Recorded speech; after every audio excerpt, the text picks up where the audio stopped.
मी अश्विनी बोरुडे आणि आज आपण आहोत कुपर हॉस्पिटलमध्ये, जिथे आपला Dalvi pattern smart compost system vermi कंपोस्टिंगचा प्रकल्प चालू आहे। आणि ह्या प्रकल्पामध्ये आता आपण बघूयात जीवामृत कसं करायचं। आता जीवामृत हे आपल्या झाडांसाठी खूप पोषक आहे। जीवामृतामध्ये न्यूट्रिएंट व्हॅल्यू खूप जास्त आहे आणि जे आपल्या मेलेल्या जमिनीला म्हणजेच डेड सॉइलला जिवंत करण्याचं काम करतं। तर आता आपण बघूयात की जीवामृत आपण कसं बनवणार आहे। आता जीवामृत बनवण्यासाठी सगळ्यात महत्त्वाचं आणि आवश्यक जे आहे ते आहे, आपण इथे 1 घमेला शेण घेतलेलं आहे, जे शेण देशी गाईचं आहे। त्याचबरोबर देशी गाईचं आपण गोमूत्र घेतलेलं आहे। 1 किलो बेसन घेतलं आहे, 1 किलो गूळ घेतला आहे, या बागेमधली जी माती आहे ती माती घेतली आहे आणि त्याचबरोबर आपण पाणी घेतलेलं आहे। आता हे शेण जे आहे हे शेण आपण पाण्यामध्ये डायल्यूट करून घेणार आहे।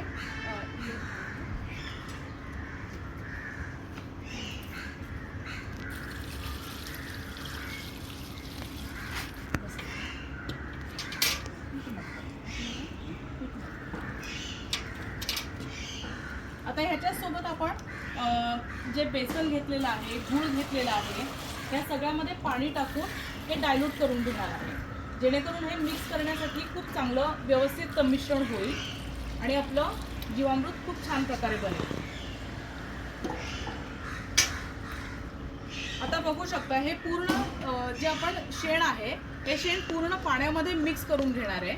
जितकं आपण एकजीव करून घेणार तितकं आपलं जीवामृत जे आहे ते खूप छान प्रकारे फर्मेंट होणार।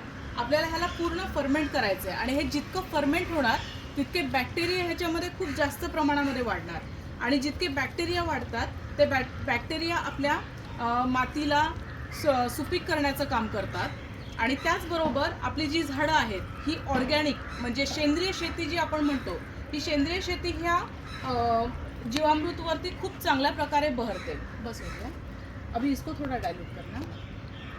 आता जेव्हा आपण टाकणार आहोत तेव्हा याच्यामध्ये हे जे शेणामधले जे तण असतात हे आपण काढून घेणार आहोत। त्याचबरोबर इथे गूळ जो घेतला आपण 1 किलो गूळ घेतलाय, हा पण आपल्याला बारीक करून घ्यायचा आहे। म्हणजे हा पूर्ण गुळाच्या ज्या दाणे आहेत किंवा जे गुळ खडे आहेत ते फोडून घ्यायचे। हे पूर्ण पाण्यामध्ये मिक्स करून घ्यायचे आणि आता हे जे आहे हे बेसन बघतोय आपण, हे बेसन सुद्धा पाण्यामध्ये मिक्स करून घेतलंय। आता हे पण पाण्यामध्ये एकजीव करून घ्यायचंय, त्याचे लम्स किंवा गाठी ठेवायच्या नाहीयेत। ते जितकं स्मूथ होणार तितकं आपलं फर्मेंटेशन खूप चांगल्या प्रकारे होणार।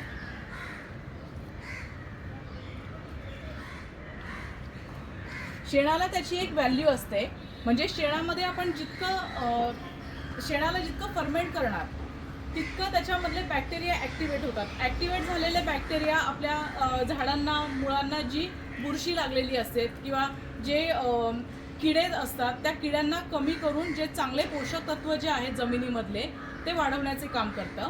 आणि आता आपण बघितलं तर आपण जी भाजीपाला किंवा जे काही धान्य वगैरे खातोय त्या सगळ्यामध्ये जास्तीत जास्त केमिकल फर्टिलायझर वापरलेलं असतं। रासायनिक खतं जी आहेत ती वापरलेली असतात आणि ही रासायनिक खतं कुठेतरी वापर थांबवला पाहिजे, म्हणून आपल्याला जीवामृत वापरून सेंद्रिय शेती करायची आहे। तो आता आपण बघितलं, आपण शेण जे आहे ते पाण्यामध्ये डायल्यूट केलेलं आहे, गूळ जो आहे तो पाण्यामध्ये डायल्यूट केला आहे, बेसन पीठ आहे ते बेसन पीठ सुद्धा पाण्यामध्ये डायल्यूट केलं आहे आणि इथे जीवामृत आहे। आता सगळ्यात पहिल्यांदा आपण जे शेण आहे ते शेण जे आहे हे शेण आपण पाण्यामध्ये टाकूयात और थोड़ा ये करना।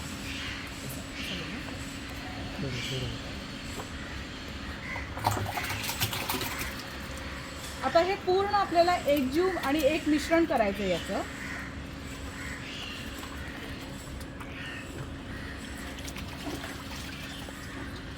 आता पाणी जर बघितलं आपण तर पाणी हे जे आहे हे अर्धा ड्रम पाणी आपण इथे घेतलेलं आहे। साधारण 1 घमेला जेव्हा आपण शेण घेतो तेव्हा अर्ध्यापेक्षा थोडं कमी पाणी घेतलेलं आहे आणि जे काही आपण कंटेनर घेणार आहे, जो काही ड्रम घेणार आहे, हा जो काही ड्रम घेतलेला आहे तो आपला जास्तीत जास्त मोठा पाहिजे, म्हणजे आपलं जितकं मिश्रण असणार आहे त्याच्यापेक्षा आपल्याला जास्त पाणी फर्मेंटेशन जे होतं ते फर्मेंटेशनसाठी आपल्याला जागा असली पाहिजे। आता आपण याच्यामध्ये बेसन जे आहे ते बेसन घालतोय. हे बघितलं असेल आपण, तर जितके आपल्याला गाठी फोडून टाकता येतात तितके आपण गाठी फोडून टाकलेल्या त्याच्यामध्ये.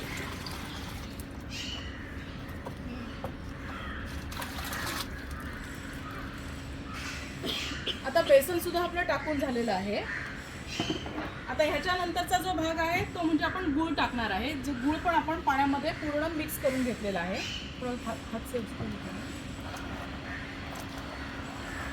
थोड्या जरी याच्यामध्ये गाठी राहिल्या असतील किंवा खडे राहिले असतील त्या गुळाचे, तर आपण जेव्हा याच्यामध्ये पाण्यामध्ये टाकणार आहोत त्यानंतर आपण त्याला पूर्ण हलवणार आहोत आणि ते टाकल्यानंतर तो पूर्ण विरघळून जाणार. आणि अजून एक गोष्ट लक्षात घ्यायची इथे की आपण जीवामृत बनवताना जो गूळ वापरणार आहे हा गूळ हा ऑर्गॅनिक असला पाहिजे, म्हणजे त्याच्यामध्ये कुठलेही केमिकल नसावे.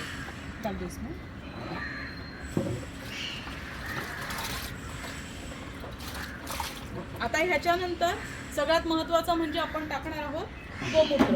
आता गोमूत्र जेव्हा आपण टाकतो ते गोमूत्र आपलं जितकं जुनं असेल तितकं चांगलं आहे. आणि शेण जे असेल ते शेण फ्रेश पाहिजे.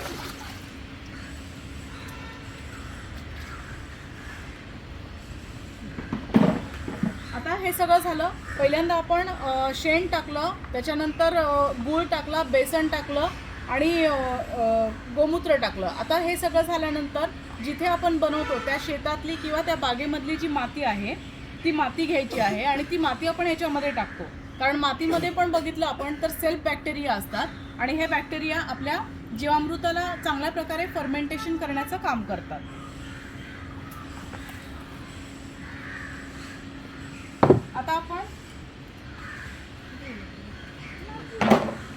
आता आपण बघितलं गोमूत्र, शेण, गूळ, बेसन, माती आणि पाणी ह्या सगळ्याचं मिश्रण आपण याच्यामध्ये टाकलेलं आहे.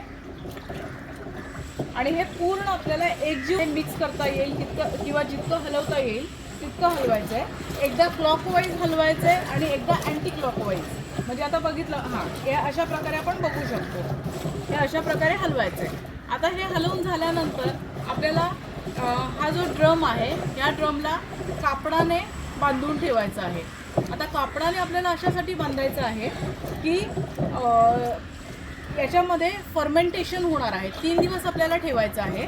3 दिवस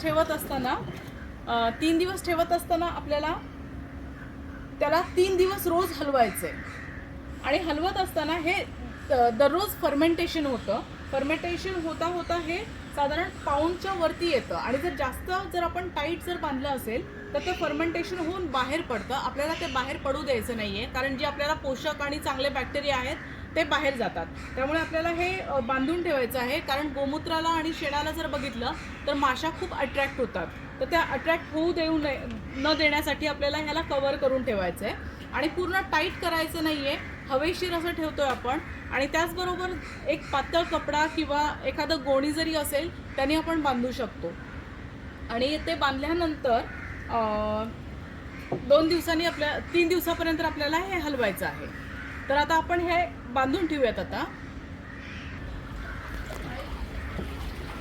आता आपण हे क्लॉकवाईज आणि अँटी क्लॉकवाईज असं हलवणार आहे. आणि हे हलवून झाल्यानंतर आपण त्याला कपड्याने कव्हर करणार आहे.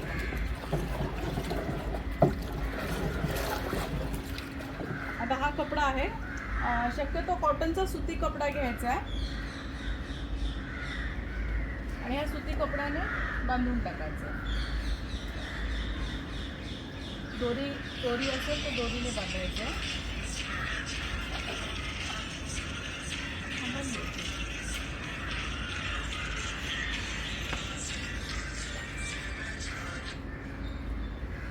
आणि आता अशा प्रकारे आपलं हे जीवामृत तयार झालेलं आहे. आता उद्या आपण सकाळी याला हलवणार आहोत, संध्याकाळी हलवणार आहोत. तसेच असे 3 दिवस आपण त्याला रेग्युलर सकाळ संध्याकाळ हलवणार आहोत. 3 दिवसानंतर आपण हे दिवसातून एकदाच हलवणार आहे. आणि हे 10 दिवसाच्या आतमध्ये आपल्याला झाडांना टाकायचं आहे. 10 दिवसापेक्षा जर लेट झालं तर त्यातले बॅक्टेरिया जे आहेत ते बॅक्टेरिया त्याचं प्रमाण कमी होत जातं आणि झाडांना मिळणारं पोषण कमी होतं. त्यामुळे जितकं आपल्याला लवकरात लवकर आपण वापरू शकतो तितक्या लवकरात लवकर वापरायचं आहे. आणि हे वापरून झाल्यानंतर हे तुम्ही स्वतः करा आणि वापरल्यानंतर त्याचे रिझल्ट्स जे आहेत ते नक्कीच कमेंटमध्ये कळवा. थँक्यू.